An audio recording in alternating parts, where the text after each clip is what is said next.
میرے بچے ہیں اور 2 بیٹے بڑے ہو چکے ہیں، وہ اب کبھی مجھے شادی کی اجازت نہیں دیں گے۔ تم ان کی پرواہ نہ کرو، وہ تمہارے سوتیلے بیٹے ہیں، بڑے ہو چکے ہیں تو خود کو سنبھال لیں گے۔ تم مجھ سے نکاح کر لو، بعد میں جو ہوگا دیکھا جائے گا۔ غرض اس نے اس قدر اصرار کیا کہ میری ماں اس امر پر راضی ہو گئی۔ شاید وہ سوچتی ہوں کہ شمشیر مالدار ہے، اس کے ساتھ شادی ہو گئی تو ہم 3 چھوٹے بچوں کو سہارا مل جائے گا۔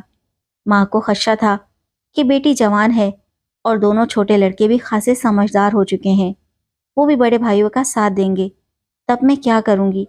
تاہم شمشیر نے یہ کہہ کر نکاح پر راضی کر لیا کہ فی الحال بچوں کو ان کے باپ کے گھر رہنے دو، جب ہم نکاح کر لیں گے تو پھر ان کو کسی طرح سمجھا بجھا کر لے آئیں گے۔ گھر آ کر میری ماں نے اپنی ضرورت کا کچھ سامان باندھا اور ایک دن وہ صبح ہی صبح یہ کہہ کر چلی گئیں کہ کچھ دن کے لیے ساتھ والے گاؤں ایک رشتے کی پھوپھی کے پاس جا رہی ہوں، وہ بیمار ہے اور اس کی دیکھ بھال کرنے والا کوئی نہیں ہے، جلد لوٹ آؤں گی۔ پہلے میری کچھ سمجھ میں نہ آیا، جب غور کیا تو سمجھ گئی کہ ماں نے کچھ دیر شمشیر کے ساتھ باتیں کی تھیں۔ ایک آدھ جملہ میرے کان میں بھی پڑا تھا۔ میں نے اپنے سوتیلے بڑے بھائیوں سے کہا کہ ماں سے شمشیر نکاح کی باتیں کر رہا تھا، کہیں وہ اس کے ساتھ نکاح کرنے نہ چلی گئی ہوں۔ وہ سکتے میں آ گئے، سوچ بھی نہ سکتے تھے جس عورت کو ماں کا درجہ دیتے تھے وہ ایسا کام کرے گی۔ میں ابھی والد کے صدمے کو نہ بھولی تھی، یہ صدمہ میرے لیے جان کا تھا۔ بڑے بھائی نے سنگن لی تو وہ صدمے سے نڈھال ہو گئے۔ وہ سوچ بھی نہ سکتے تھے کہ ان کے مرحوم باپ کی عزت پر ماں ایسا داغ لگا جائے گی کہ ہر کوئی کہے گا کہ دیکھو ان کی ماں بھاگ گئی ہے۔ ان کے لیے یہ ایسا داغ تھا جسے ہم بچوں کے آنسو بھی نہ دھو سکتے تھے۔ کچھ دنوں بعد میں ماں کی جدائی سے نیم جان ہو گئی، رو رو کر بھائی کی منتیں کرنے لگیں، اللہ کے واسطے کچھ کرو، مجھے ماں سے ملواؤ، میں ان کے بغیر نہیں رہ سکتی۔ بھائی معلوم کر چکا تھا کہ ماں نے شمشیر سے نکاح کر لیا ہے اور اس نے شہر میں مکان لے کر وہاں ہماری ماں کو رکھا ہوا ہے۔ میں روتی، ماں سے ملنے کی ضد کرتی، تب بھائی سمجھاتے بہن صبر کر لو، اب تمہارا ایک غیر آدمی کے گھر جا کر رہنا ٹھیک نہیں ہے، یہ تمہارے والد کا گھر ہے اور ہم تمہارے بھائی ہیں، تمہارا اپنے باپ کے گھر میں رہنا ہی مناسب ہے۔ کیا پتا وہ تمہارے ساتھ کیسا سلوک کرے، کیونکہ ہم اس کے گھر ہرگز قدم نہیں رکھیں گے۔ ماں رابطہ کرے گی بھی تو اب یہاں آ کر نہیں رہ سکتی، وہ اب ہمارے باپ کی بیوہ نہیں بلکہ ایک اور شخص کی بیوی بن چکی ہے۔ اس نے ہمیں آگاہ کیے بغیر اتنا بڑا فیصلہ کر لیا، برادری کو بھی اعتماد میں نہیں لیا، گھر سے نکل گئی، ہم سب کو چھوڑ دیا، کیسے اب یہاں لوٹ کر آ سکتی ہے؟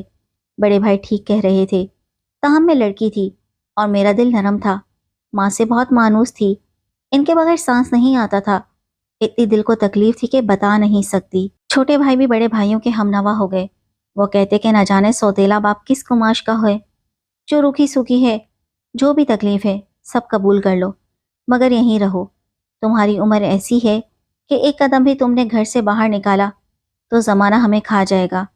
ایسی باتیں کر کے اور مرے ہوئے باپ کے واسطے دے کر بھائیوں نے مجھے اپنے پاس روک لیا۔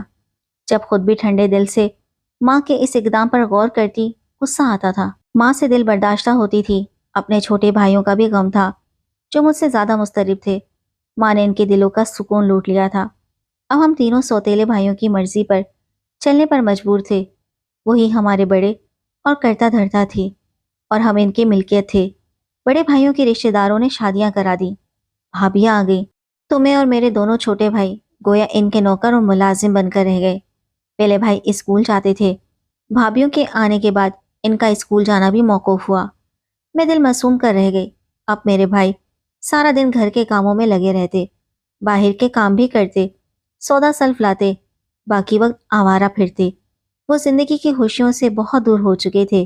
ادھر میرا حال بھی بھابیوں نے برا کر دیا تھا، سارا دن گھر کے کام کرواتی۔ جب ان کے یہاں بچے ہو گئے تو ان بچوں کو بھی میں اٹھاتی، نہلاتی، کھلاتی پلاتی۔ بڑے بھائی بیویوں کو کچھ نہ کہتے کہ یہ تھک جاتی ہیں، اس کو بھی آرام کرنے دیا کرو۔ ایک دن ایسا آیا کہ میرے کپڑے چیتھڑوں جیسے ہو گئے، ننگے پاؤں صحن میں چلتی پھرتی اور بال سوکھے میل کچیل سے بھرے ہوتے۔ میرے چھوٹے بھائیوں کی حالت بھی ایسی ہو گئی کہ ان کے چہرے دیکھ کر ترس آتا تھا۔ ذرا سی غلطی پر بھابیاں شکایت کرتی اور بھائیوں سے خوب مار پڑواتی تھیں۔ ایک ماں کے موجود نہ ہونے پر لعنت ملامت ڈانٹ پھٹکار ہمارا مقدر بن گئی۔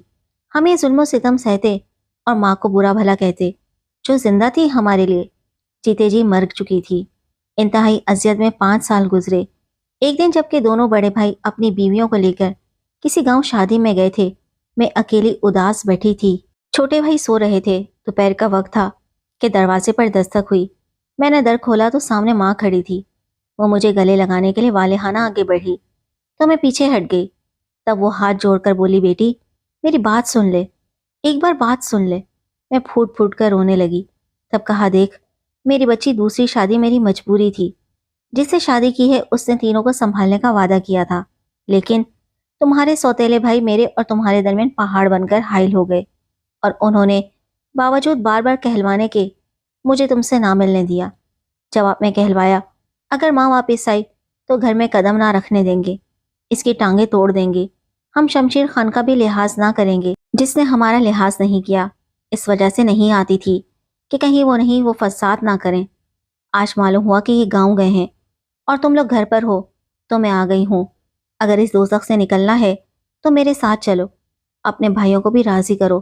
میں تم تینوں کو لینے آئی ہوں۔ باہر گاڑی موجود ہے۔ کچھ دیر سوچا، پھر ماں کی بات سمجھ میں آ گئی۔ واقعی ہم جہنم میں تھے۔ میں نے بھائیوں کو جگایا، پہلے انہیں سمجھایا۔ وہ بیچارے خود اس عذابناک ماحول سے چھٹکارا چاہتے تھے۔ جب ماں نے رو کر ان کو گلے لگایا تو انہوں نے بھی ماں کی بات مان لی۔ ہم تینوں نے نہ کوئی سامان لیا، جیسے بیٹھے تھے ویسے ہی ماں کے ساتھ گھر سے باہر نکلے اور شمشیر کی گاڑی میں بیٹھ گئے۔ وہ ہمیں شہر لے آئے، نئے کپڑے دلوائے، بہت اچھا سلوک کیا، بھائیوں کو اسکول میں داخل کرایا۔ وہ ہر طرح سے ہماری ضروریات کا خیال رکھتا تھا۔ شمشیر واقعی بہت اچھا انسان تھا۔ ہم بے شک دوزخ سے نکل کر جنت میں آ گئے تھے۔ شمشیر نے میرے بھائیوں کو پڑھا لکھا دیا، وہ ملازمتوں پر لگ گئے، میری شادی ایک اچھے گھرانے میں کرا دی۔ آج ہم سب اپنی زندگیوں میں سیٹ ہیں اور بہت اچھی زندگیاں گزار رہے ہیں۔ کہتے ہیں سوتیلے باپ اچھے نہیں ہوتے، کوئی کہتا ہے سوتیلی ماں بری ہوتی ہے۔ ہر ایک کا تجربہ الگ ہوتا ہے، مگر میں یہی کہوں گی کہ سبھی انسان ایک سے نہیں ہوتے۔ میری سوتیلی ماں تھی تو اپنے شوہر کے بیٹوں کے لیے بہترین ماں تھی، اور میرا باپ سوتیلا تھا تو وہ ایک بہترین اور اچھا انسان تھا۔ اس کی وجہ سے آج ہم اچھی زندگی گزارنے کے قابل ہوئے۔ اگر شمشیر ہمیں اپنی پناہ میں نہ لیتا اور ہم ماں کے پاس نہ آتے تو شاید ہمارا مقدر سیاہی کی نظر ہو جاتا۔